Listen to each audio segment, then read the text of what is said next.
Moin, liebe Lüd. Herzlich willkommen zu unserem kurzen Einführungsgespräch zu Anna Slopstuf, Entführung auf Bestellung.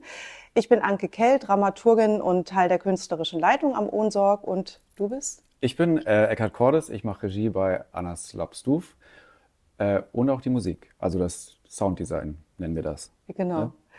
Ja? Ja, Eckhard, und sag mal, kannst du diese komplexe Geschichte in wenigen Sätzen zusammenfassen? Nee, eigentlich nicht. Ich kann es natürlich versuchen. Also es passiert nämlich unheimlich viel in der Story. Also es findet alles in einem Schlafzimmer statt, also das Schlafzimmer von Anna, so wie es der Titel auch sagt. Und das ist das Schlafzimmer eben von Anna und ihrem Mann Eduard, das ist der Bürgermeister einer kleinen norddeutschen Stadt. Also es findet alles in dieser norddeutschen Stadt, in dem Schlafzimmer statt. Und da wird einfach seine Entführung gefaked. Denn es ist Silvester und ein Einbrecher dringt in dieses Schlafzimmer ein und dann wird der Eduard niedergeschlagen, ins Badezimmer gehievt von seiner Frau und dann ist er plötzlich verschwunden. Ja, und dann überschlagen sich ganz viele Ereignisse, so Korruption, eben Entführung, ganz viele Lügen, Fake News und so weiter. Und so wird die Story immer absurder und es klingt total absurd, aber ich glaube, man kann dem trotzdem ganz gut folgen. Normalerweise spielen ja Komödien oft, oder zeitgenössische Komödien in Wohnzimmern mit einem sehr prominenten Sofa in der Mitte. Jetzt haben wir hier, man sieht es nicht so richtig, weil wir sind hier auf der Probebühne, aber eigentlich, wir sind in einem Schlafzimmer mit einem Bett in der Mitte. Wie kann man sich das erklären? Ja, also zu dem Schlafzimmer, das ist übrigens, so wird es später aussehen. Das ist ein ganz schöner Stoff. Ja, also ein Bett, das ist natürlich so ein sehr privater Ort, also in einem Haus, also ich glaube der privateste Rückzugsort, den man haben kann. Und der Witz an dem Stück ist natürlich, dass da die Leute ein- und ausgehen und da eben die geheimsten Sachen besprochen werden. Also es geht ja eben da viel um Politik und man sagt ja auch so schön, dass die richtige Politik findet so im Schlafzimmer statt. Man kommt sich da so ein bisschen beim Zugucken vor wie so ein Voyeur.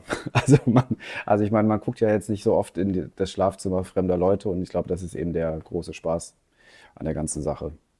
Wir gucken uns dieses Schlafzimmer mal ganz kurz ein bisschen Ja, genauer an.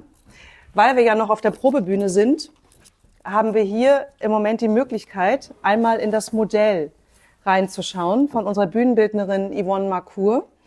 Das werden Sie dann auf der Bühne in der Umsetzung sehen. Hier ist schon mal ein Teil davon. Und wie ich gerade erfahren habe, hat die Schneiderei 4 Wochen gebraucht, um diese ganzen, das ist nämlich gepolstert, um diese Platten mit Polstern zu beziehen. Also eine unglaublich feine Manufakturarbeit. Und das ist sozusagen das Schlafzimmer. Und können wir das stilistisch oder kannst du das stilistisch ein kleines bisschen einordnen? ja, dieser Stoff, ich finde, der hat irgendwie schon sowas leicht Schlüpfriges an sich. Also der erinnert so ein bisschen so an so Nachtdessous und da ich ja vorhin davon sprach, dass das Ganze so leicht voyeuristisch ist, passt das ganz gut. Und man sieht ja auch hier an diesen einzelnen Segmenten quasi, dass das erinnert auch so ein bisschen an eine Nervenklinik. Man hat irgendwie das Gefühl, alle haben irgendwann den Schuss nicht mehr so richtig gehört. Was ich so mochte, war auch ein Stichwort von Yvonne in der Konzeptionsprobe, dass es so ein bisschen was von Lounge der 70er Jahre hat, ne? So diese 70er Ja, Jahre Schalen-Lounge-Ästhetik, die man hier auch wiederfinden kann. Und das bringt mich tatsächlich auch noch zu der nächsten Frage. Es hat ja auch so ein bisschen so einen konservativen Beigeschmack, ne? So Lokalpolitik und der Bürgermeister lädt zu sich nach Hause zur Silvesterparty ein und sowas. Das Stück ist von 2005. Welche Parallelen kannst du denn so konkret, sagen wir mal, zur heutigen Zeit, sagen wir mal 20 Jahre später, ziehen? Also was interessiert dich daran? ja, also was mich daran interessiert, dass eben Politik ist ja ganz oft einfach so Selbstdarstellung und es hat eben, wie wir durch Donald Trump leider gelernt haben, sehr viel mit Fake News zu tun. Und es ist so, auch in diesem Stück, dass die Wahrheit eigentlich total egal ist. Also die Story, die erzählt wird, die muss einfach unterhaltend sein. Und das lieben die Leute. Und das ist einfach die Parallele, die es gibt und ich glaube, die es einfach immer in der Politik geben wird. So traurig es auch ist. Ja.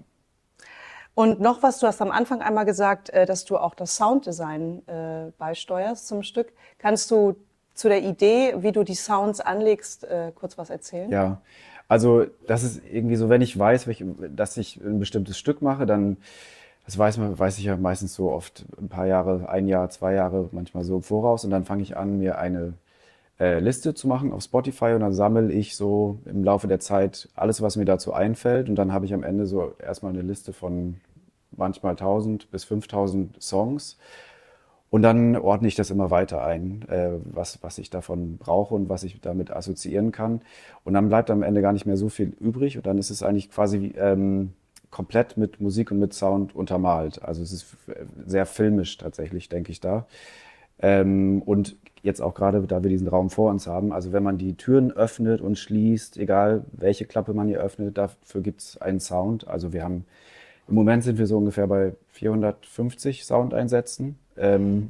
Aber das macht halt so einen Raum einfach lebendig. Also zum Beispiel diese Lampe, irgendwann hängt auch jemand an dieser Lampe und dann quietscht die Lampe, wenn die schaukelt und. Also genau, also die Inspizienz hat viel zu tun, aber das macht ja dann auch Spaß. Und für die SchauspielerInnen ist es natürlich auch, macht es auch Spaß. Ich glaube, wenn man einfach eine Tür schließt und die macht ein Geräusch oder man hat eine Banane in der Hand, die quietscht, das ist irgendwie schon nicht schlecht. Okay, nochmal so eine abschließende Frage. Glaubst du, dass sich das Thema Politik besonders gut für Komödien eignet? Ja, weil ich finde, Politik ist ja nichts anderes als eine große Komödie. Also go vote. Eckart, vielen Dank. Dieses Gespräch entsteht jetzt hier gerade vor Weihnachten. Das heißt, wir haben noch einen guten Monat bis zur Premiere. Schöne Proben und ja, kommen Sie vorbei, schauen Sie rein in Anna Slopstuf. Ciao. Tschüss. Tschüss und danke. Tschüss.